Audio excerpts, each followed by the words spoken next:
मोहतरम नाज़रीन आदाब, जी टुडे न्यूज़ में आप सभी का खैर मकदम है। दलित समाज की जानिब से शेड्यूल कास्ट में तरमीम के खिलाफ आज भारत बंद का ऐलान किया गया था, जो बोधन में भी 100% कामयाब रहा। National confederation of Dalit and Adivasi organisation ने 7 जजों के बेंच के सुप्रीम कोर्ट के हालिया फैसले के खिलाफ नुक्ते नज़र इख्तियार किया।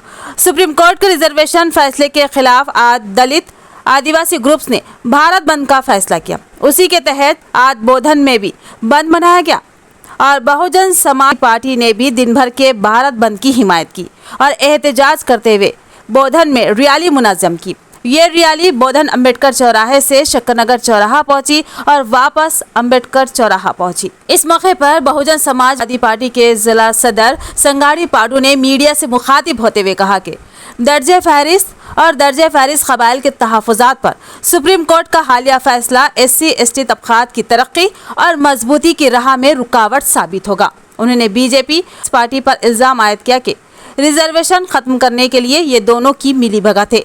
इन जमातों को चाहिए कि रिजर्वेशन की ज़रूरत को समझे ताकि उनके साथ नाइंसाफ़ी ना हो।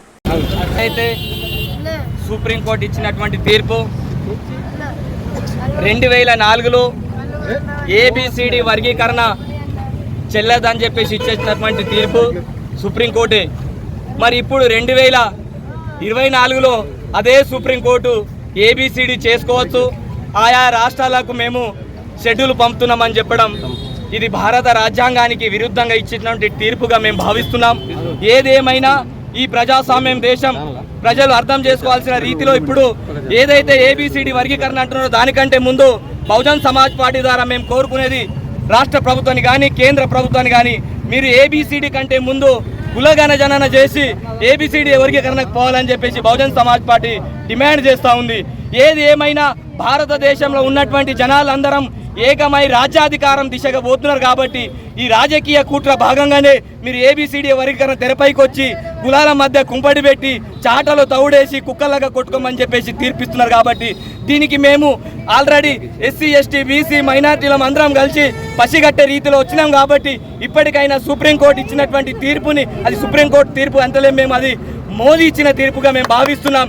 ఇమ్మీడియట్లీగా ఆ తీర్పుని వెంటనే ఉపసంహరించుకోవాలని చెప్పేసి మేము ధర్మస్థానాన్ని కోరుతున్నాము। లేని వేళల 9 బెంచ్ కానీ 11 బెంచ్కి కానీ మరి రివ్యూ పిటిషన్ వేసి న్యాయం జరిగేంత వరకు మేము పోరాడుతూనే ఉంటాం, శాంతియుతంగా వెళ్తాం, భారత రాజ్యాంగం చెప్పినటువంటి మార్గంలో వెళ్తాం కాబట్టి అందరిని కలుపుకుంటేనే కలదు సుఖం అని చెప్పేసి ఆ రోజు ఏదైతే మాన్యవర్ కాంశీరామ్ సార్ అన్ని కులాలని ఏకం చేసిండో ఆ దిశగానే మేము ఈరోజు ఏకం చేసే పనులున్నాం। వీళ్ళకు రాజకీయ పుట్టుగడలు కడవై కాబట్టి రాబోయే రోజులలో వాళ్ళ పార్టీల మనుగడ ఉండదు కాబట్టి మమ్మల్ని ఇడదీసి పాలించాలని చూస్తున్నారు। ఇది ఏ రోజుకైనా వాళ్ళకు మేము సహించాము, చెల్లనీయం, అందరం ఏకమైతాం, రాబోయే రోజులలో రాజ్యాధికారం దిశగానే అడుగులేస్తామని చెప్పి తెలియజేస్తున్నాం।